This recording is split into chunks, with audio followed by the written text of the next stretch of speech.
I was very misbehaved as a child with ADD type, ADHD type of behavior. And in Hong Kong, ain't nobody got time for that.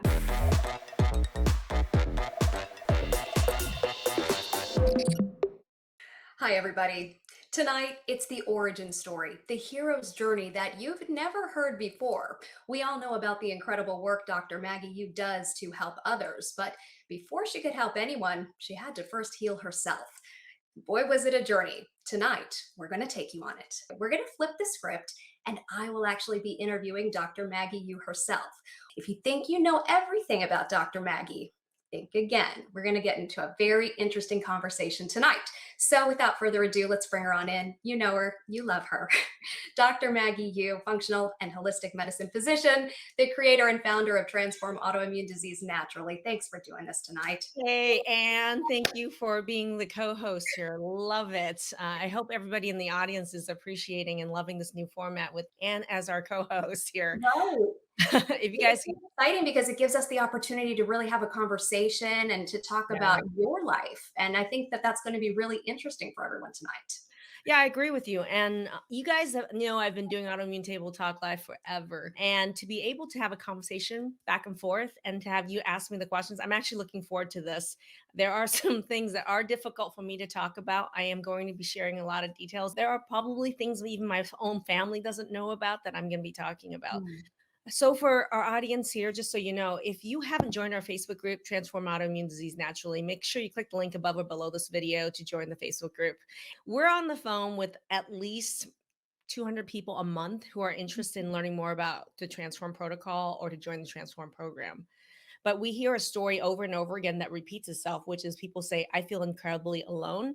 Mhm. And I have something super special and rare that nobody else has. And I have symptoms all over the place that nobody can put together. And I'm going nowhere with my doctors, specialists, or natural doctors.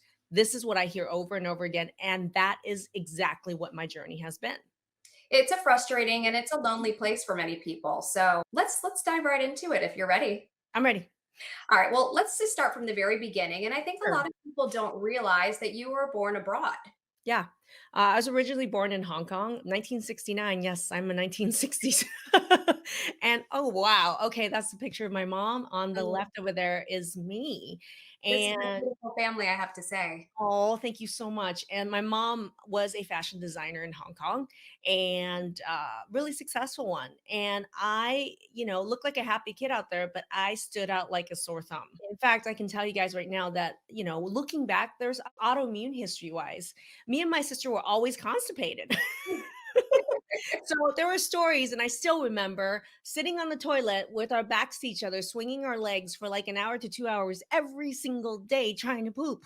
And my mom would be like, "You guys need to get out of the get out of the bathroom, get out of the bathroom." And This is a little child already that you can even look back and say, oh, that wasn't right. That might have been autoimmune connected.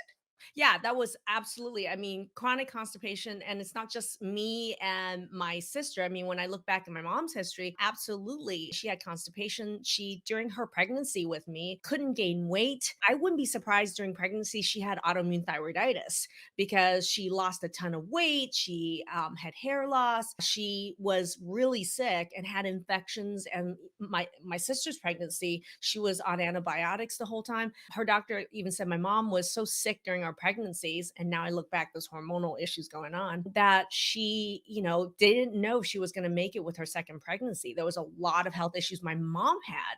So moms of kids with autoimmunity have autoimmunity themselves. So there's a lot in my mom's history that now I look back at it and I'm like, voila, she had severe hormonal issues, problems during her pregnancy, and even her family history. There's a strong family history of autoimmune disease that she didn't want to tell me, even when I asked later, because diabetes was really strong in her family.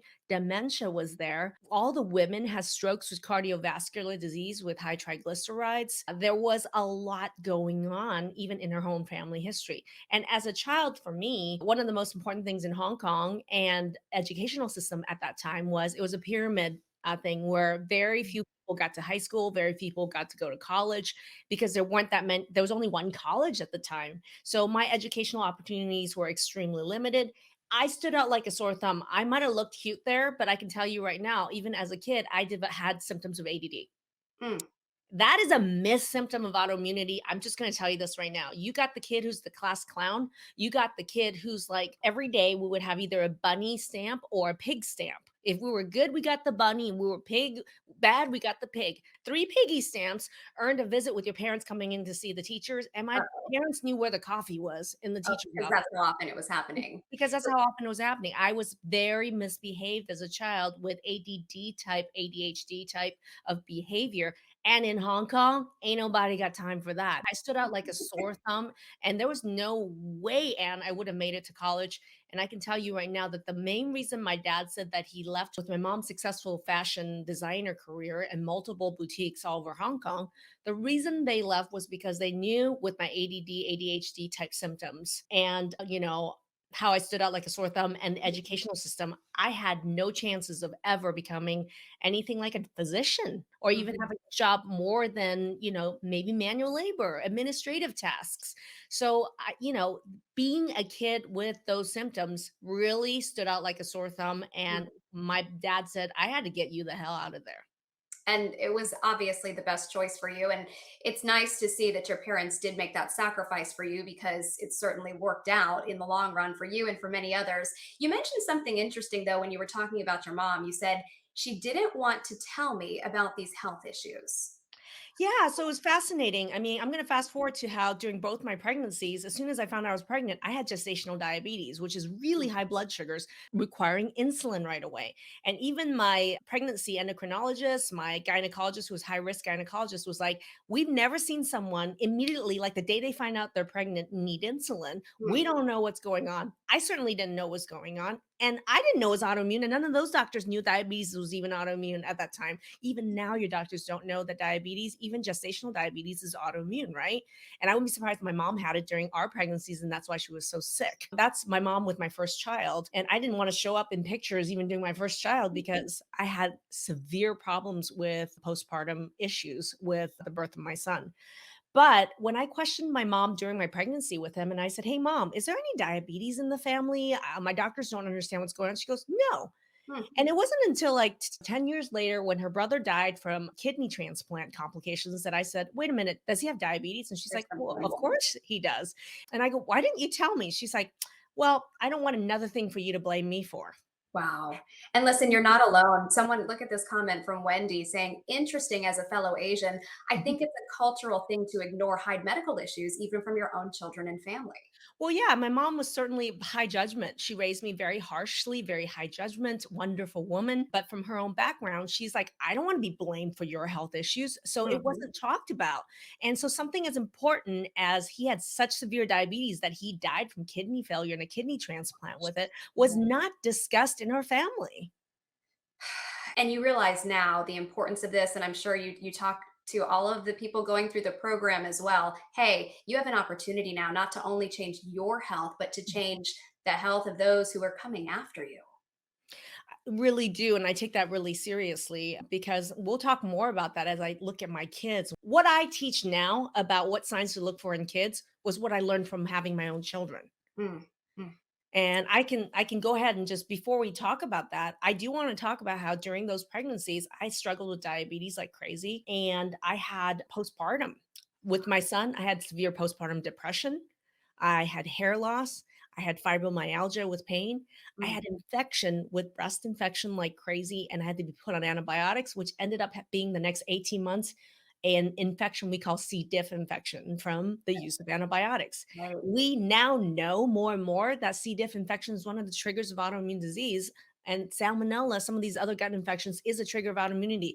Back then, I just thought breast infection, Mm, antibiotics, now 18 months of another infection.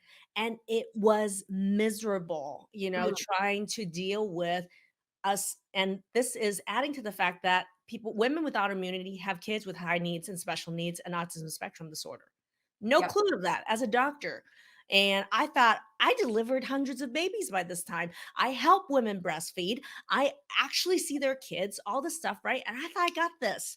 I got nothing You until had you no idea what was coming your way. Well, it was a very hormonally sensitive time in your right. life. A lot was changing from a hormonal standpoint. And I know you talk about that all the time. that Yeah. is a period where there's a shift and autoimmunity can really kick into high gear. In fact, somebody was just saying that she was diagnosed with gestational diabetes and during her pregnancy had other issues. Was it autoimmune related? Because it was right after that Yes. all of the struggles kicked off. Right, and it wasn't until later on where I was diagnosed, all this other shitstorm where I look back and I'm like, wow, gestational diabetes is a huge warning sign that there is an autoimmune gene in this family. Diabetes is an autoimmune disease, whether it's gestational or not, right? Newsflash for a lot of people and a lot of doctors. Diabetes is autoimmune. Hello, newsflash, right? And diabetics, like anyone with autoimmune disease, will get more and more and more autoimmune diagnosis unless you actually stop the autoimmunity. Join our Facebook group, Transform Autoimmune Disease Naturally. I'm on Instagram. We're on TikTok. Those of you who don't know I'm on TikTok, we'll add a link here to our TikTok channel so you can follow me on TikTok too. You can message us through Instagram. You can message us through our Facebook pages. You can message us through the link above and below this. You can be in our community in the Facebook group. That's how you're going to do it, everybody.